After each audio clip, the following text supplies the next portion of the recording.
구독자 여러분, 조국 사태를 거치면서 서울대생들의 조국에 대한 반발 관련 뉴스를 보실 때 서울대 스눌라이프라는 말 많이 들으셨을 겁니다. 스눌라이프는 서울대학교 학생 전용의 포털 사이트로 강의 정보 및 족보 자료, 주변 음식점, 인근 주거 정보 등을 공유하고 학내 사안이나 정치 관련 토론, 연애에 관한 이야기 등등을 나눌 수 있는 그야말로 명실상부한 서울대생들의 소통 창구입니다. 이 서울대 스눌라이프가 유명해진 건 아무래도 조국 때문이 아닐까 생각하는데요.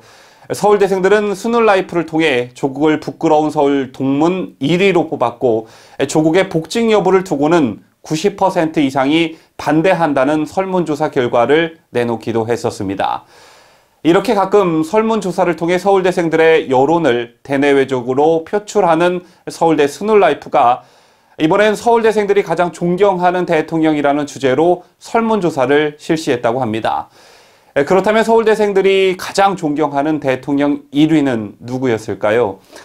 복수응답이 가능한 이번 조사에서 학생들은 이명박 전 대통령에게 가장 많은 표를 주었습니다. 여러분도 아시다시피 이명박 대통령은 서울대 출신이 아닌 고려대 출신이죠. 그럼에도 불구하고 241표를 얻으며 1위에 등극했고요. 두 번째는 221표를 얻은 박정희 전 대통령, 세 번째는 145표를 받은 김영삼 전 대통령이었습니다. 반면 좌파 출신 대통령인 김대중은 94표, 노무현은 91표를 얻는 데 그쳤습니다. 그리고 이번 조사에 문재인도 그 대상에 포함시켰는데요. 문재인은 9표를 받아 12명의 전직 대통령 가운데 10등을 차지했습니다. 그 아래로는 최규하 전 대통령 3표, 윤보선 전 대통령 5표 뿐이었는데요. 문재인은 23표를 얻은 전두환 전 대통령과 11표를 얻은 박근혜 대통령보다도 낮았습니다. 다만 문재인은 아직 임기가 끝나지 않았기 때문에 업적을 모두 평가할 수 없는 현직이라는 점을 감안해야 하지만 아마 남은 임기를 다 마치고 난 다음에 이론조사를 다시 실시한다고 해도 순위가 더 내려가면 내려갔지 오를 것 같지는 않아 보입니다. 참고로 스눌라이프의 존경하는 대통령 온라인 조사는 서울대 광장 게시판에서 한 달 동안 계속될 예정이라고 합니다.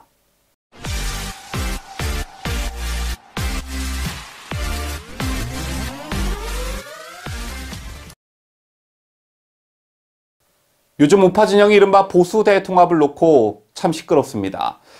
보수 대통합은 필요하나 그 범위와 대상을 놓고 설왕설래가 오가면서 뜨거운 감자가 되고 있는 양상인데요. 일단 자유한국당은 조만간 보수 통합 논의를 위한 당내 통합 추진 기구인 통합추진단을 구성할 것으로 보여집니다. 이 통합추진단이 구성이 되면 바른미래당 비당권파인 유승민이 이끌고 있는 변화와 혁신을 위한 비상행동, 이를 줄여 변혁과 보수 통합 방향성을 논의할 예정이라고 하는데요. 단장에는 여러분 잘 알고 계시는 원유철 의원이 내정이 됐습니다. 그렇다면 여러분들 왜 원유철이냐라는 궁금증이 생기실 텐데요. 원 의원은 유승민 바른미래당 의원이 새누리당 원내대표 시절 런닝메이터인 정책위 의장으로 함께 활동했었습니다. 또 원 의원이 새누리당 원내대표였을 때는 조원진 당시 새누리당 원내수석 부대표와 함께 일을 했었는데요. 보수 통합 과정에서 논란의 핵심인 대통령 탄핵의 정반대 입장인 유승민 의원과 조원진 대표와 두루 호흡을 맞춰본 이력이 원유철 의원을 통합추진단장에 임명한 배경이라는 게 대체적인 분석입니다. 다만 일각에서는 원 의원이 유승민, 조원진과 아주 좋은 관계라고 할 수 없다는 분석들도 나오고 있습니다. 유승민 의원과 원유철 의원은 2015년 2월 새누리당 원내대표 경선에서 원내대표와 정책위 의장 런닝메이트로 함께 출마해 당선이 됐습니다. 5개월여간 함께 일한 두 사람은 같은 해 7월 유승민 원내대표가 박근혜 대통령과 각을 세우다 사퇴하면서 운명이 달라졌는데요. 유 원내대표 사퇴 후 새누리당은 새 원내대표를 선출해야 했지만 5개월 만에 다시 경선을 치르기도 어려운 그런 상황이었습니다. 이때 최고위원들이 경선을 생략하자는데 대체로 동의해 원 의원은 선거가 아닌 지명을 통해 원내대표에 취임했습니다. 때문에 유승민 입장에서는 런닝메이트이며 함께 일했던 사람이 보란듯 대통령 편을 들고 유 원내대표 사퇴 후 동반 사퇴하지 않고 원내대표직에 오른 기억이 좋게 자리하고 있을 리는 없을 것입니다. 이렇게 원내대표직에 오르게 된 원 의원은 취임 후 조원진 의원을 원내수석 부대표에 지명했습니다. 확실하게 원내 친박 체제를 구축하기 위한 것으로 당시 분석이 되었는데 실제로 이후 2016년 총선 전국에서 원 의원은 청와대와 당이 대립했던 새누리당 공천 관련 분란의 중심에 서기도 했습니다. 일부에서는 원 의원을 서청원 최고위원, 이인재 최고위원 등 친박계 최고위원들과 함께 목소리를 높였다며 친박 행동대장이라고 지칭하기도 했었는데요. 당시 당대표였던 김무성 의원은 자신이 주장에 부정적 의견을 냈던 원 의원에 대해 섭섭함을 표시하기도 했었습니다. 이런 원 의원의 과거 행적을 볼 때 유승민계보다는 사실상 우리공화당계와 더 뜻이 통할 가능성이 높다는 분석이 나오고 있지만 다만 세월이 많이 흘렀고 정치 지형이 많이 바뀌었기 때문에 원유철 의원의 행보는 조금 더 지켜볼 필요성이 있을 듯합니다. 한편 원유철 의원은 국내 언론과 통화에서 황교안 대표님이 꽤 오래전부터 통합의 필요성과 절박성에 대해 얘기를 하셨다. 이미 9월 정기국회 전부터 4개 보수야권 대통합에 대한 얘기를 꺼냈다라며 저보고 의원들을 두루두루 만나서 의견도 교환하고 통합 필요성을 논의했으면 좋겠다고 당부하셨다라고 이렇게 밝혔습니다. 원 의원은 이러한 일환으로 최근 정병국 바른미래당 의원과 원희룡 제주도지사 등을 차례로 만났다고 하는데요.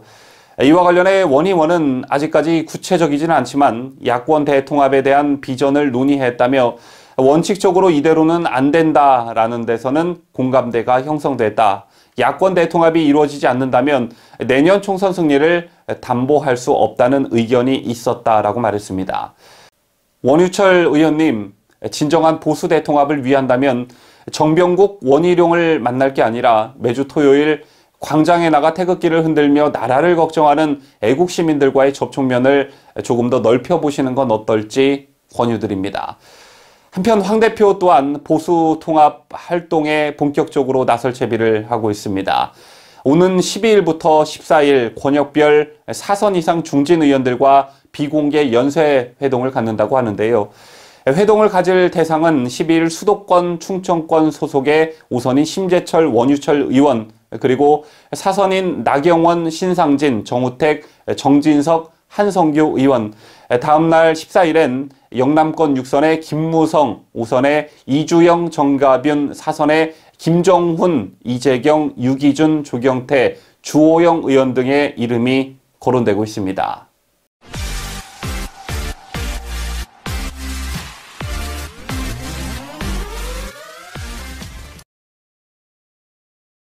다음 소식입니다. 이번 소식은 요즘 핫한 이슈인 유튜브 노란 딱지와 관련한 소식 전달해 드리도록 하겠습니다. 현 정권의 비판적인 유튜브 채널에는 애국가 영상을 올려도 광고 제한 콘텐츠 표시, 일명 노란 딱지가 붙는다는 주장이 사실로 확인돼 논란이 되고 있습니다. 이러한 사실을 밝힌 채널은 신인균 국방 채널인데요. 신인균 자주국방 네트워크 대표는 지난 10월 30일 언론사 영상팀이 참석한 가운데 애국가를 낭독하는 영상을 촬영해 국방TV와 군사TV에 동시에 올렸습니다. 제목은 애국가 낭독이었고 태그는 달지 않았습니다. 그런데 신기하게도 30시간이 지난 뒤 확인을 해보니까 국방TV에 올린 영상에는 노란 딱지가 붙었고 군사TV에 올린 것은 제한을 받지 않았습니다. 이 신인균 대표는 국방TV는 어쩔 수 없이 현 정부의 비판적인 이야기가 있는데 그래서 블랙리스트에 포함된 것이 아닌가 하고 의심하면서 특히 문 대통령이나 조국 전 법무부 장관 등의 단어가 제목에 들어가면 구글 측에 재검토를 요청을 해도 노란 딱지를 풀어주지 않는다라고 말했습니다. 그래서 결국 신인균 대표는 최근 구글 코리아 기술팀을 직접 찾아가 무차별적인 노란 딱지 판정에 항의했다고 하는데요. 그 이후에는 영상에 노란 딱지가 붙는 빈도가 크게 줄었다고 말했습니다. 자, 이렇게 유튜브의 노란 딱지 정책에 대한 반발 여론이 급속도로 확산되면서 적극적으로 대응하는 채널이나 단체들도 점점 늘어나고 있는 추세입니다. 시민단체 행동하는 자유시민과 40여 개 유튜버들이 결성한 자유유튜브연대는 한국프레스센터에서 구글의 언론검열 중단 촉구 기자회견을 열기도 했습니다. 이 자리에서 이들은 구글은 노란 딱지를 통한 언론 검열 행위를 중단하라면서 구글의 이 같은 행위는 표현의 자유를 침해하고 언론을 탄압하는 행위라고 규정했습니다. 이 자리에 참석한 이원주 의원은 올해 하반기 방송통신위원장이 바뀌고 나서부터 시사 정치 분야 유튜버들의 게시물에 노란 딱지가 엄청나게 붙기 시작했다. 방송통신위원장이 바뀐 후 붙기 시작한 게 과연 우연인가라며 커넥션 의혹을 제기하기도 했습니다. 또한 자유연대에 따르면 좌파 유튜브 채널인 딴지방송국은 104개 게시물 중 고작 게시물 2개가 노란 딱지 판정을 받았고 이는 전체 게시물의 2% 수준이라고 설명했습니다. 뿐만 아니라 조국 수호와 윤석열 검찰총장 비방 등으로 논란이 됐던 유시민의 알릴레오는 2%도 아닌 0%였다고 하는데요. 167개 게시물 중 노란 딱지를 받은 게시물이 하나도 없었다는 것이 자유연대 측의 설명이었습니다. 자, 이렇게 구글 코리아의 편향적인 노란 딱지 정책이 뜨거운 논란이 되고 있는 가운데 여러분이 잘 알고 계시는 전원책 변호사가 이러한 반발 움직임에 합류할 듯합니다. 전원책 변호사는 내가 운영하는 유튜브 방송이 문재인 대통령과 여권에 비판적이라는 이유로 사실상 구글의 블랙리스트에 포함돼 각종 불이익을 받고 있다며 구글을 한미 양국 사법당국에 제소할 것이라고 밝혔습니다.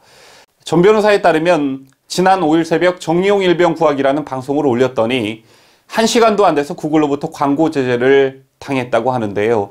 해당 방송에서 정의용 청와대 국가안보실장과 서훈 국가정보원장이 최근 국정감사에서 북한의 대륙간 탄도미사일 ICBM 발사대와 관련해 엇갈린 발언을 내놓은 것과 관련한 언론 보도를 소개했고 청와대가 보도자료를 내고 정 실장 발언을 해명한 데 대해선 변명과 핑계거리로 가득하다고 논평했다고 합니다. 자, 그런데 구글의 당직 직원이 새벽 시간에 이 방송에 대해 수익 창출 중단 조치를 내렸다는 것이 전 변호사의 설명이었습니다. 이에 대해 전 변호사는 어떤 가이드라인도 위반하지 않았는데도 구글이 직접 이 같은 조치를 내린 것은 문제라며 일개 직원 판단으로 이랬겠는가 간부급 이상의 판단이 있었을 것이라고 말했습니다. 또한 앞으로의 법적 투쟁과 관련해 전 변호사는 구글의 이 같은 조치는 우리 형법 업무방해죄와 공정거래뿐만 아니라 표현의 자유를 폭넓게 보장하는 미국 헌법에도 위반될 소지가 있다며 한미 양국 사법당국에 제소할 방침이라고 했습니다. 또한 전 변호사는 최근 미국 변호사들에게도 자문을 했고 소송이 성립할 수 있다는 답변을 들었다고 전하면서 일단은 구글의 수익 창출 중단 조치 등과 관련한 내용 증명을 요청해둔 상태라며 소송 증거로 사용할 수 있는 공식 서류를 확보하는 대로 한미 양국의 사법 절차를 개시할 것이라고 밝혔습니다. 자, 이렇게 유튜브 노란 딱지가 논란이 되고 있음에도 불구하고 구글 코리아 측은 명확한 답변을 하지 않고 있는 상황인데요. 한 가지 확인할 수 있었던 것은 노란 딱지 판정은 AI, 그러니까 기계적으로 판정이 되기도 하지만 구글 코리아 직원이 직접 노란 딱지 판정을 내리는 것으로 확인되었습니다. 이러한 사실은 모 유튜버가 최근 자신의 채널에 노란 딱지가 무분별하게 붙자 구글 코리아를 찾아갔고 이 과정에서 구글 코리아 직원이 사람 손으로도 노란 딱지 판정을 따로 내린다고 설명하는 영상이 공개가 되면서 알려졌는데요. 사람은 누구나 좌가 됐든 우가 됐든 중도이든 정치적 성향을 가지고 있기 마련입니다. 그런데 이런 작업을 사람에게 맡긴다는 사실이 알려지면서 구글 코리아의 편향성 문제가 더욱 대두될 듯한데 구글 코리아 현직 간부 중에 민주당에서 활동했고 전직 민주당 의원 비서실 출신이 있다는 사실이 알려지며 더욱 논란이 가중되고 있습니다.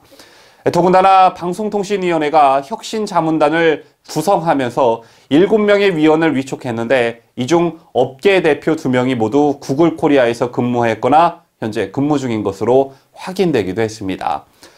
앞으로 구글 코리아가 명확한 가이드라인을 제시하지 않는다면 이러한 논란은 더욱 증폭될 듯합니다.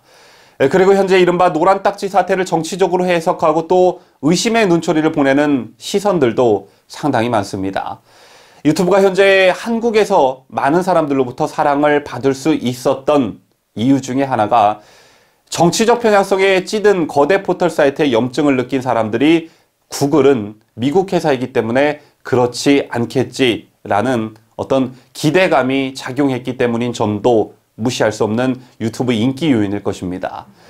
자, 그런데 유튜브마저 정치적으로 오염됐다고 의심하는 사람들이 점점 늘고 있는 요즘, 이런 비판 여론에 구글 코리아가 귀를 기울여야 할 때가 아닌가 생각합니다.